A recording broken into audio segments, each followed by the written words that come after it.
Depois que eu fiz o vídeo sobre Star Trek Discovery, eu descobri que Picard é uma série que muita gente ama e outros tantos odeiam. Muita gente me pediu um vídeo analisando a série, então eu vou fazer não só um, mas 3 vídeos, um para cada temporada. O primeiro sai hoje, domingo, o segundo sai na terça e o último vai ao ar na quinta-feira. Mas antes, se você ainda não é inscrito aqui no canal, dá essa moralzinha, não esqueça de curtir e compartilhar, porque isso ajuda muito a entregar esse vídeo para mais pessoas. Beleza? Vamos trabalhar então. Fala pessoas, eu sou o Gustavo e esse é o Barba Movies. Bem-vindos de volta. Como sempre, eu fico muito feliz de ter vocês aqui enquanto a gente tenta explicar o entretenimento e manter vocês à frente dessa curva cultural. Quando anunciaram o retorno do Capitão Picard, eu fiquei tipo, meu Deus, é o melhor capitão de Star Trek voltando. Só que aí a ansiedade bateu. Sabe aquele misto de empolgação e medo? Porque convenhamos, Picard é praticamente um monumento e a série Star Trek, a nova geração, foi um marco. Mesmo nos filmes mais duvidosos da franquia, os personagens ainda eram tratados com respeito. Do tipo, servir com você foi uma honra, sabe? E aí veio aquela pergunta clássica que todo fã de Star Trek já ouviu e talvez até se faça no chuveiro. O que é Star Trek? Cara, Star Trek ou Jornada nas Estrelas foi várias coisas ao longo dos anos. A série dos anos 60, por exemplo, tinha uns episódios super filosóficos onde você achava que ia sair da sala com um diploma de ética. Mas também tinha uns episódios que, bom, o cérebro do Spock desaparecia, ou seja, tinha episódios sobre Jack o Estripador e flores hippies, sabe? Só quem viu entende. Era um caos organizado, mas era legal pra caramba. Já a nova geração tinha aquela vibe mais séria, ou pelo menos tentava, com episódios como A Medida de um Homem, que apresentou o Dr. Bruce Maddox, e aquele debate profundo sobre os direitos do Data. Mas do outro lado, também tinha um episódio onde o Data estava vestido como se fosse uma diva do Velho Oeste. Então Star Trek sempre foi um combo de reflexões profundas e bizarrices incríveis. O que todas essas versões clássicas de Star Trek têm em comum é a visão original do Gene Roddenberry, um futuro otimista, cheio de esperança. Não é que a humanidade e a galáxia tenham superado todos os problemas, mas elas estão pelo menos tentando, e isso já é alguma coisa. Essa ideia de humanidade falha, mas em progresso, foi a essência de A Nova Geração. Lembra do Q? Toda a série é basicamente um tribunal onde ele decide se a humanidade merece ou não um futuro. E o Picard, claro, sempre provava que sim. Uma coisa que eu nunca achei problemática foi a premissa da nova série. Teve gente reclamando que era muito pessimista, tipo, a Federação abandonar a missão de resgate dos Romulanos depois do ataque dos sintéticos em Marte. Tudo bem, não é exatamente o idealismo clássico da Frota Estelar, mas faz sentido para a gente estabelecer os conflitos da história. O Picard se torna a bússola moral disso tudo, lembrando a Federação do que ela deveria ser. E isso é super fiel ao personagem. Ele sempre foi o cara que peitava os superiores e dizia, não interessa o que diz o manual, isso aqui tá errado, eu vou fazer diferente. Esse tipo de postura dele encaixa perfeitamente aqui. E sim, tem espaço para um pouco de escuridão. Dá para ter conflitos dentro desse futuro brilhante sem perder o espírito de Star Trek. A série tinha tudo para dar certo nesse ponto. Patrick Stewart até disse que queria algo que fosse ao mesmo tempo familiar e surpreendente. Vamos combinar? Uma tarefa complicada, né? E é aqui que a coisa começa a desandar. Depois da premissa inicial, a série meio que tropeça ao tentar se encontrar. O Picard, lidando com a perda do Data, quer honrar o legado dele. Ok, isso é ótimo. Mas daí eles começam a empilhar camadas e mais camadas de mitologia. A polícia secreta romulana, que tem uma outra polícia secreta dentro dela, que tem freiras guerreiras romulanas. Isso vira um loop infinito de exposição que, honestamente, ninguém pediu. E quanto mais eles tentam explicar, mais parece que a maionese desanda. Os personagens, bom, a maioria é legal, mas eles insistem em dar a cada um uma história trágica, como se fosse obrigatório pra gente simpatizar com o personagem. Até o Riker e a Troi, que eram tipo, o casal mais esperançoso da nova geração, estão lá na vibe aposentadoria rural deles, tem que lidar com o trauma de perder um filho. É aquele clichê preguiçoso de vamos fazer o público sentir alguma coisa rápido. Cara, dá pra criar empatia com boas histórias sem precisar jogar a tragédia na nossa cara o tempo todo. A vida de muita gente já é uma tragédia. Aí tu vai ficar jogando mais tragédia ainda. É complicado. E por falar em coisa forçada, vamos falar sobre os palavrões. Quem me conhece sabe que volta e meia eu mando um em algum vídeo. Eu não sou santo. Mas sério, Star Trek sempre teve essa vibe de sociedade evoluída. Não é que ninguém xingava, mas era usado com um propósito. Aqui parece que eles jogaram uns foda-se aleatórios em alguns lugares só para ser legal. O Michael Chabon até explicou que nos tempos clássicos a censura não deixava usar palavrões. Beleza? Mas isso não significa que agora você precisa enfiar palavrão só porque pode.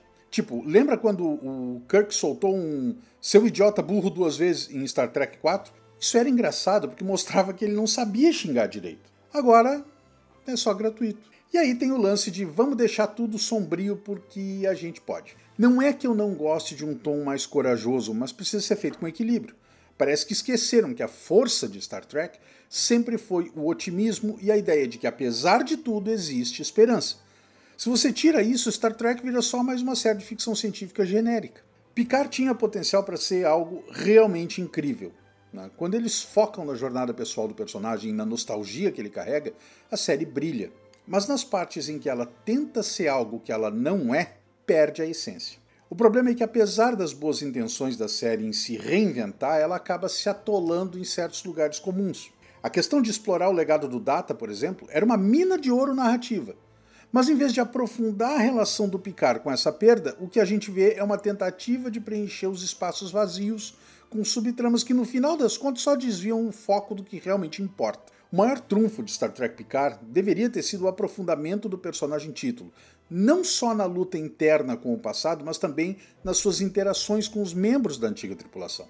Ver o capitão mais velho lidando com a solidão, com o peso das decisões passadas, poderia ser o ponto alto da série e em alguns momentos até é. Mas quando eles se perdem na tentativa de criar uma história complexa, com vilões demais, tramas secundárias que só servem para confundir, a coisa começa a desmoronar.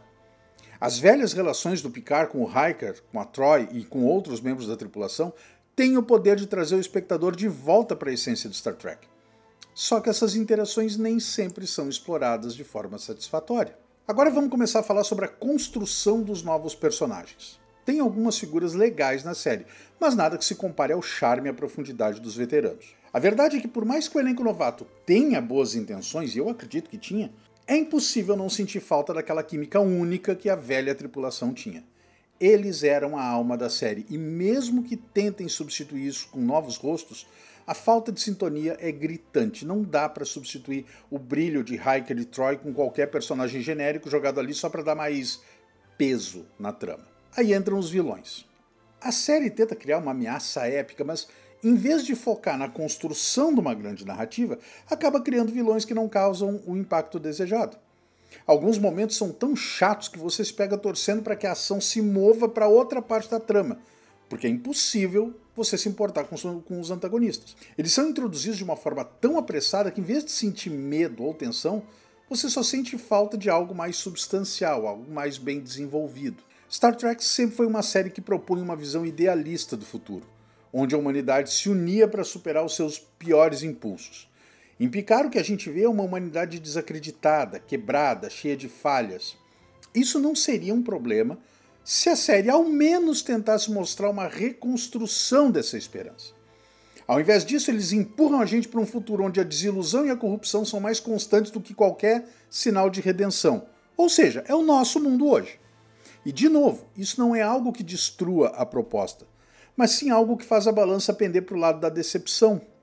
E quem acompanha Star Trek por tanto tempo espera mais do que isso. Espera o carro-chefe do idealismo, não um filme da ficção científica onde tudo desmorona sem motivo aparente. Star Trek é utópico, não apocalíptico. Picard oferece tantos bons momentos quanto sérios tropeços. O que poderia ter sido um espetáculo acaba se arrastando por alguns momentos que fazem você questionar se realmente era necessário todo esse desenvolvimento para chegar ao ponto em que eles chegaram. O potencial estava ali, mas a execução em muitos casos não acompanhou a altura da expectativa. Talvez a série precisasse de mais Picard e menos complicação. E agora vamos para os atalhos que eles meteram nas histórias de fundo e nas tragédias dos personagens. Pior ainda, a série contorna dilemas morais importantes como se fossem lombadas numa estrada. Aqui é onde o alerta de spoiler apita forte. Se você ainda não viu Picard, talvez seja melhor pular essa parte, terminar a série e depois voltar para encarar a minha indignação. Primeiro a gente tem o assassinato de Bruce Maddox pela Dra. Jurati. Sim, a gente descobre o motivo. Mas e depois? Nada. Ela parece arrependida, uns personagens olham torto e pronto, caso encerrado. Porra, sério? A gente tá falando de Star Trek aqui. Se você mata alguém, não importa a justificativa, o drama, a coisa precisa se arrastar como se fosse uma novela mexicana, é uma dor real, é um trauma real. Não dá para só mencionar de passagem e bola para frente como se nada tivesse acontecido. Tem que haver consequência. Outro momento que merecia um episódio inteiro foi a decisão da 7 de 9 sobre assumir ou não o controle do cubo Borg. Quando isso surgiu, eu pensei, tá, agora vem um dilema moral clássico de Star Trek. Controlar os Borgs, mexer nas mentes deles, escravizar uma galera de novo, era uma decisão difícil. Mas o que eles fazem aqui? Resolve a bagaça em 3 minutos. A 7 dá um suspiro, se conecta no cubo, joga os Borgs no espaço, desconecta da USB como quem fecha um app que travou. Cadê o drama? Cadê o impacto? O roteiro joga uma oportunidade de explorar a consciência da 7, os limites da 7, e em vez disso é só um espetáculo de ação vazio e próxima cena. Outra coisa que fizeram na série e não tinha necessidade nenhuma de fazer, foi só porque podiam, foi usar a velha estratégia de matar um personagem só para trazer de volta em seguida. Aqui eles matam o Picard. Eles tiveram a coragem, mataram o protagonista da série.